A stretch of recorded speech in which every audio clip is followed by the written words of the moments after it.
జై వీర హనుమాన్. బుద్ధిర్బలం యశోధైర్యం నిర్భయత్వమరోగ్యతః అజాడ్యం వాక్పటుత్వంచ హనుమత్ స్మరణాత్ భవేత్.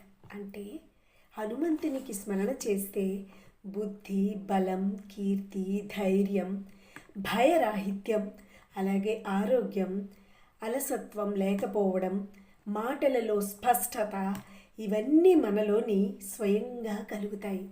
అందుకే ఈరోజు మంగళవారం పూట మనం ఏంటంటే ఎప్పుడూ కూడా ఆ భగవంతునికి స్మరించుకోవాలి.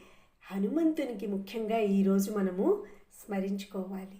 అందరికీ కూడా ఈరోజు మంచిగా జరగాలని, మనం అనుకున్న కార్యాలన్నీ సిద్ధించాలని, అలాగే మనలో ఉన్న భయం పోవాలని, ఆరోగ్యం కలగాలని మనస్ఫూర్తిగా కోరుకుంటున్నాను. మీ పద్మలత కొఠి.